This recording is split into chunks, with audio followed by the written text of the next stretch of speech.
Dear student,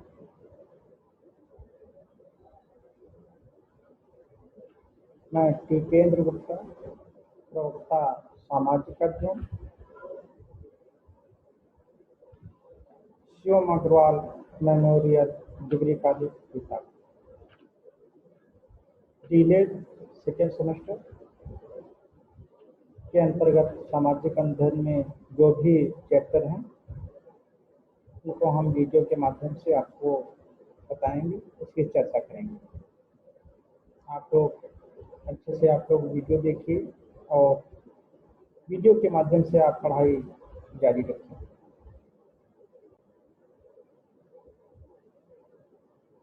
जैसा कि आपको ये लैंग्वेज की प्रॉब्लम की वजह से आपको स्क्रीन पे सही से नहीं दिख पा रहा है। ये आपका जो चैप्टर है धरातल के बदलने के स्वरूप। देखिए, धरातल के जो भी बदलने के कारक हैं या स्वरूप हैं, इन कारणों से धरातल में परिवर्तन होते हैं। ठीक इन कारणों से उनमें बाह्य कारणों से परिवर्तन होते हैं और कुछ आंतरिक कारणों से परिवर्तन होते हैं। तो हम इनके बारे में आपको चर्चा करते हैं। जैसा कि हमने अभी आपको बताया कि धरातल के परिवर्तन करने वाले कारक कौन कौन से हो सकते हैं। तो धरातल को परिवर्तन करने के कारण जो है निम्न हो सकते हैं। ठीक है, हम पहले इसी को व्याख्या करते हैं, इसकी चर्चा करते हैं।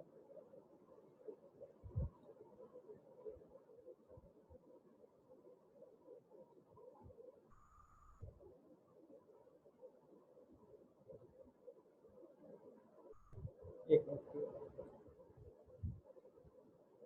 धरातल के जो भी स्वरूप हैं उनमें परिवर्तन के निम्न कारण ये हो सकते हैं कि कुछ भी जो शक्तियां हैं उन शक्तियों के माध्यम से कि हमारी पृथ्वी के अंदर क्या हो रहा है और क्या नहीं हो रहा, उसको हम अच्छे से नहीं समझ सकते, क्योंकि धरातल के अंदर हम केवल एक अनुमान के द्वारा ही समझ सकते हैं। उसमें परिवर्तन भी होते हैं, वो भी हमको अनुमान के द्वारा ही समझ में आता है।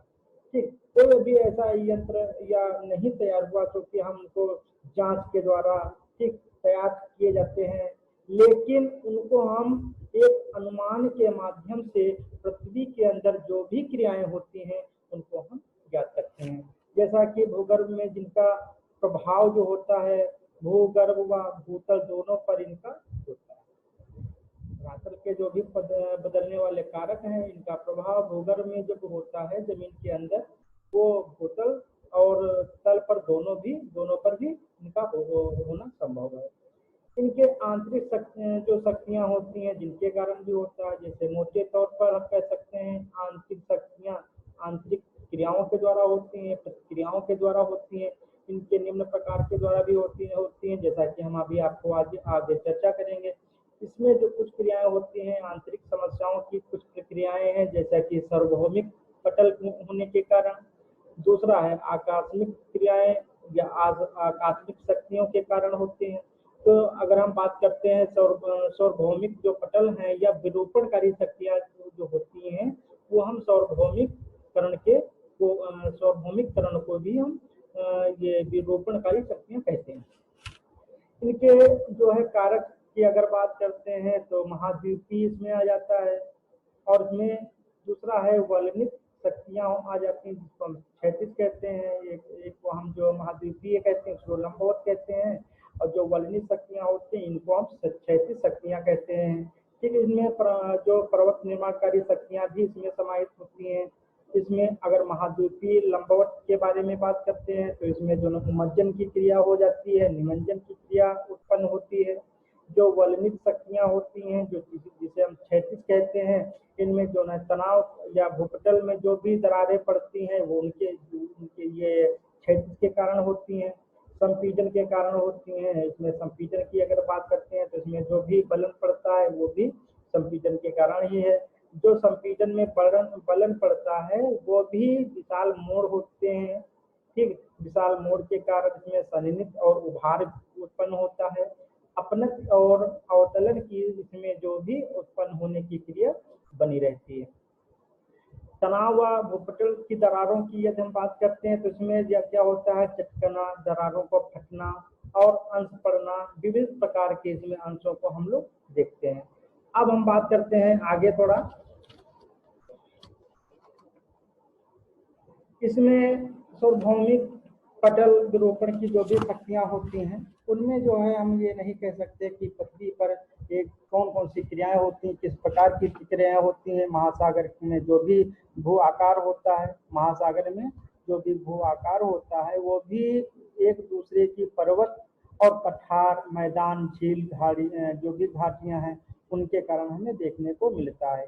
इसमें अगर हम बात करते हैं जो भी स्थल में भी गौण रूप से कुछ अवस्थिति भूपटल जैसे स्थायी या अस्थायी रूप से जो भी वैविध्य पड़ते हो, जो वैविध्य रूप से हम इसमें देखते हैं या इसमें हम जानने का प्रयास करते हैं, उनके भी प्रमाणित आधार पर हम ज्ञात करते हैं। भूगर्भिक इतिहास के तथ्यों की यदि हम बात करते हैं तो इसमें जो भी अप्रमाणित तथ्य होते हैं, जैसा कि हम इसकी जांच के लिए हिमालय पर्वत के स्थान पर कभी केती सागर हुआ करता था, ये भी हमने अभी चर्चा का हमने अगले वीडियो में की है, जिसका जो विशाल आकार लहरों से जो भी ओत होने के कारण भी इनका निर्माण हुआ। इसमें सिंधु नदी के जो भी वर्तमान मैदानी क्षेत्र थे उसके कारण इसमें जो भी विशाल द्रोणी बनी उनके कारण इसमें भी हम कह सकते हैं मूल रूप से किसी न किसी प्रकार के द्रोणी के रूप में इसमें हम सभी प्रकार से स्पष्ट कर सकते हैं, चाहे द्रोणी के माध्यम से हो, चाहे उथल पुथल के कारण हो, चाहे सिंधु गंगा नदी के वर्तमान मैदानी भूभाग से सम्मिलित हो, तो ये सब इनकी क्रियाएं जो है वो गर्भिक इतिहास तथ्य को प्रमाणित भी करने वाली क्रियाएं होती हैं। बात करते हैं इसमें कुछ इस प्रकार की भूपटल दृश्य को हमें देखने को भी इसमें मिलता है, जैसा कि भूदृश्यों के जो विकास में विनाशक जो सांकेतिक रूप से जिन क्रियाओं के कारण जो है इसमें प्रत्यक्ष रूप से या अप्रत्यक्ष रूप से इसमें हमें संकेत मिलते हैं, जिनके कारण जो है इनका योगदान भी इसमें बहुत रहता है। इनके धरातल पर रूप परिवर्तनकारी जो भी कारक हैं, इन कारकों के आधार पर हम इनको दो भागों में बांटते हैं। दो भाग कौन कौन से होते हैं इनके बारे में हम लोग जानते हैं, जैसा कि अभी हमने आपको चर्चा किया, ठीक, तो उसके आधार पे हम इसको दो भागों में बांट सकते हैं। दो भागों को बांटने के आधार पर इनके जो भी जो सिस्टम से बांटा गया है उसके जो भी उसके सिस्टम से जो भी इसमें बांटा गया है उसके प्रकार इस प्रकार है, ठीक है। जैसा कि अंतर्जात बल होते हैं तो इनमें जो है कि दो प्रकार की शक्तियां पाई जाती हैं, एक पटल विरूपणी और आकाशनी। पटल विरूपणी की यदि हम बात करते हैं तो इसमें महादेश जनक शक्ति होती है, पर्वत निर्माणकारी, इसमें जो है अंतर्जात बल के कारण संभव है। इसके बाद बात करते हैं महादेश जनक हो गया, पर्वत निर्माणकारी हो गया, ऊपरमुखी हो गया, अधोमुखी हो गया। पर्वत निर्माणकारी शक्तियों में तनाव मूलक शक्तियां आ जाती हैं, दबाव मूलक शक्तियां आ जाती हैं। तनाव मूलक शक्तियों में भ्रंशन होने लगता है। भ्रंशन का मतलब ये होता है जब हम किसी चीज को हम एक और जो है बल लगने पर या तो उस बल के कारण जो भी कोई वस्तु होगी या चीज होगी वो ऊपर उठेगी या नीचे धंसेगी, नीचे की ओर धंसेगी। जैसा कि हम एक बुक लेते हैं, बुक को एक एग्जाम्पल की दृष्टि से उसमें दोनों तरफ से बल डालते हैं, और जब दोनों तरफ से जब हम बल डालेंगे तो उसकी जो क्रिया होगी या तो जब बल तेजी से पड़ेगा या तो ऊपर उठ जाएगी या तो वो नीचे की ओर उठ जाएगी। तो तनाव मूलक जो क्रिया है उनके कारण भ्रंशन उत्पन्न होता है। चटकन या भी मान लीजिए कोई कड़ी वस्तु है तो क्या होगी भाई, टूट जाएगी। तो ये तनाव मूलक क्रिया में उत्पन्न होता है। फिर आकस्मिक क्रिया की अगर बात करते हैं तो इसमें भूकंप आना, ज्वालामुखी आना, ठीक, दबाव मूलक क्रिया या पर्वत निर्माणकारी क्रिया का ही बल है, इसमें बलन पड़ जाता है और संवलन जैसी जो है क्रियाएं उत्पन्न होती हैं।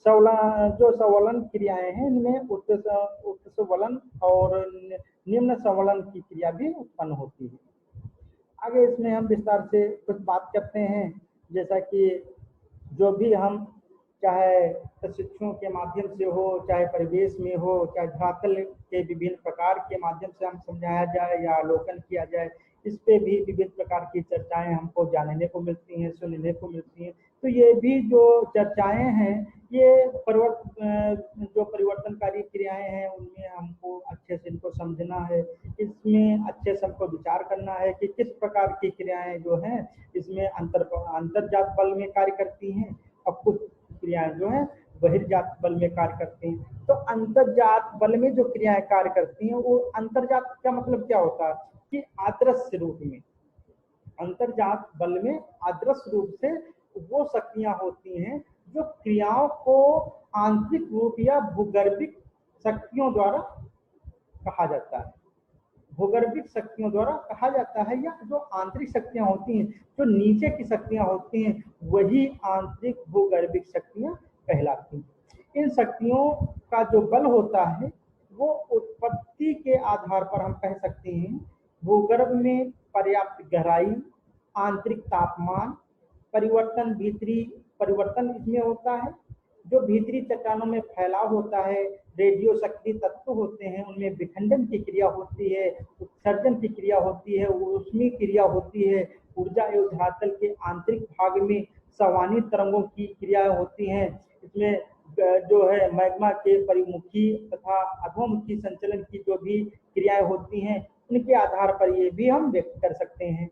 ये शक्तियां पृथ्वी के भीतरी से ही ये अपना कार्य करना प्रारंभ करती हैं, जिनके कारण इन शक्तियों का जो बल होता है अंतर्जात बल कहलाता है। ठीक, ये शक्तियां परिवर्तनकारी शक्तियां, इन शक्तियों में जो भी आंतरिक भूगर्भीय शक्तियां उत्पन्न होती हैं, उन्हें हम अंतर्जातीय शक्तियां कहते हैं। बात करते हैं पटल विरूपणी शक्तियां। पटल विरूपणी शक्तियां जो हैं, ये एक जो है, इनके प्रभाव में हम बात करें तो ये पृथ्वी के प्रॉपर्टी झुकी होती हैं, जो पृथ्वी के आकार में इन जो है इनके भ्रंश के अभाव में, इनके आकार के अभाव में पृथ्वी की प्रॉपर्टी जो है झुकी होती है, इनमें मूर्ति और टूटती जैसी क्रिया होती है पटल विरूपणी बल में। इसमें धरातल पर जो भी विस्तृत भाग में विषमताएं उत्पन्न होती हैं, वो भी पटल विरूपण के द्वारा ही उत्पन्न होती हैं। इसमें भूपटल में जैसा कि चोल परिवर्तन, इसके उत्तरदायी बल और पटल विरूपणी बल के जो भी कार्य इसमें कार्य होते हैं, जो भी इसमें पटल विरूपणी बल लगते हैं, वो भी इसमें संभव होता है।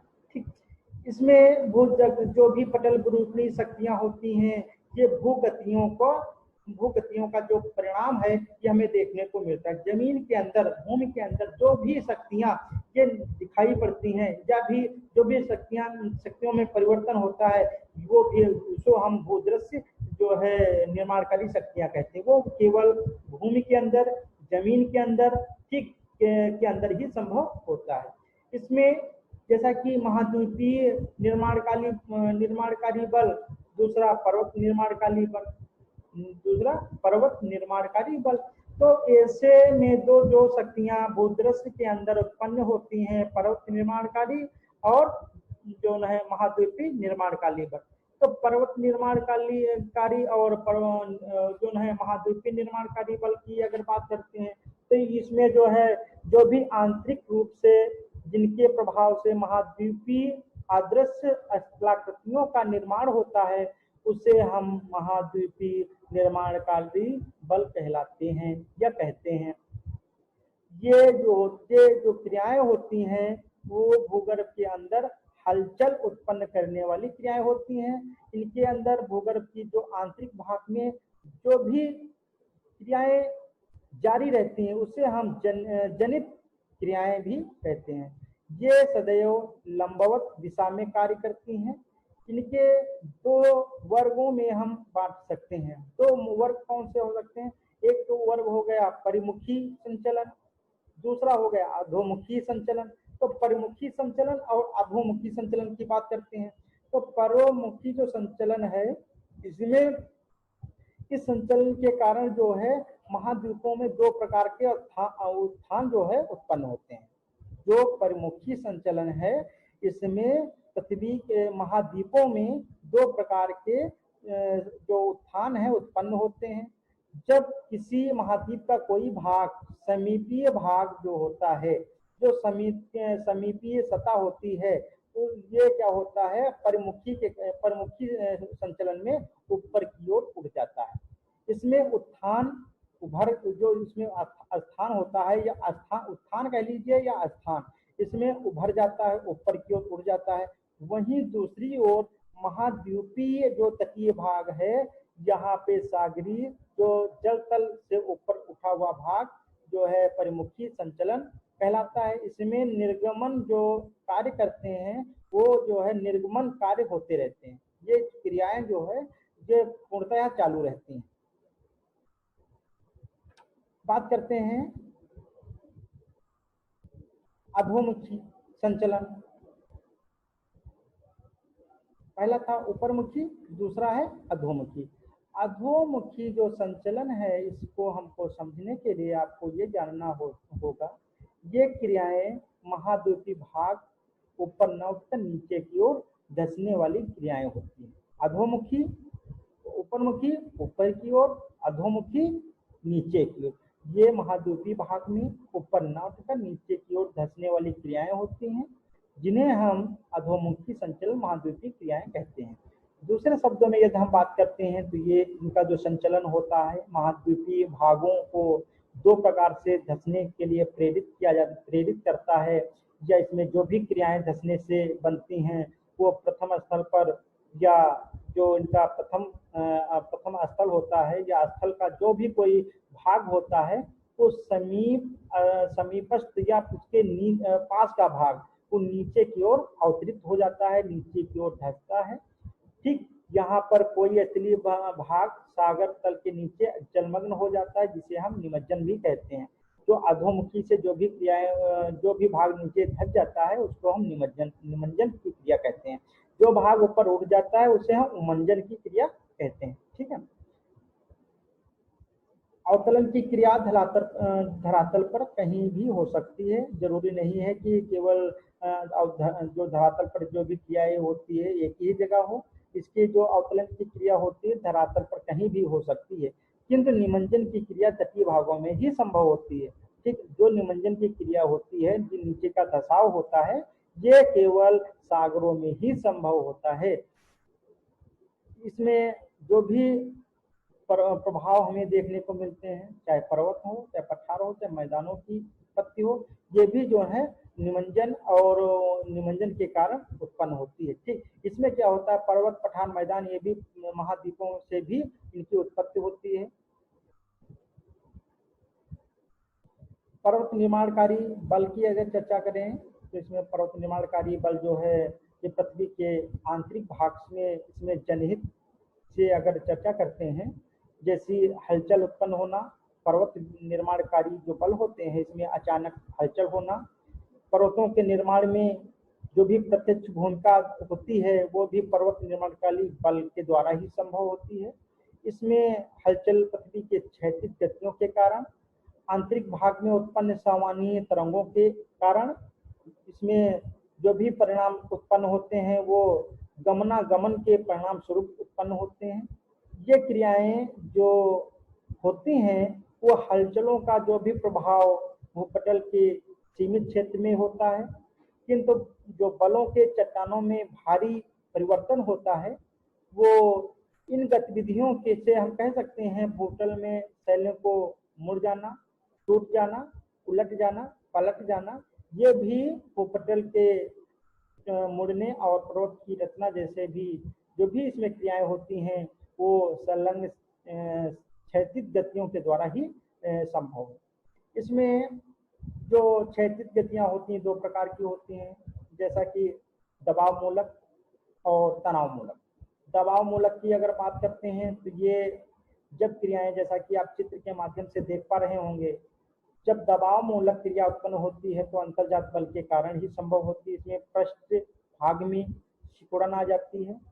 ठीक जैसा कि हमने एक बुक के माध्यम से आपको बताया सिकुड़न के फलस्वरूप जो भी क्षैतिज संचलन की चट्टानों में दबाव, संपीड़न स्थिति आदि उत्पन्न होती है, जिनके कारण चट्टानों में परतें पड़ जाती हैं, मुड़ जाती हैं। चट्टानों में मोड़ों का पड़ना बलन कहलाता है।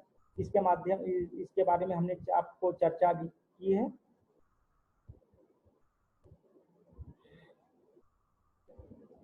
बलन के रूप क्या क्या हो सकते हैं? तो बलन के निम्न रूप हो सकते हैं। पहला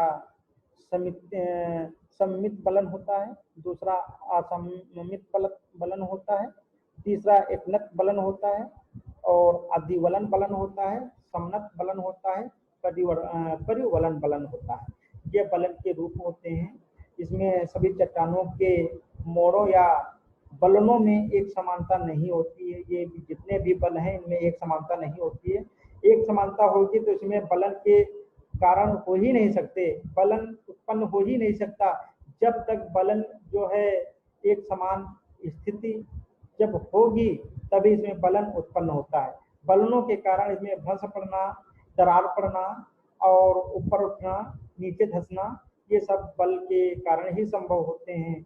इनका जो मुख्य कारण है वो चट्टानें सर्वत्र एक समान नहीं होती, जिससे कि दबाव बल की तीव्रता से भी इसका अंतर देखा जा सकता है।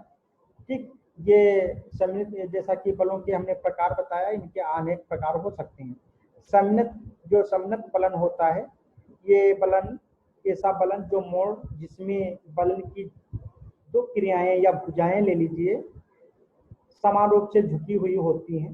ये भी शीर्ष जो इसका भाग होता है वो क्या होता है, नीचे की ओर गिरता हुआ दिखाई पड़ता है। जो इसका उभरा हुआ भाग होता है वो बलन के कारण ही हम इसका प्रभाव देखते हैं।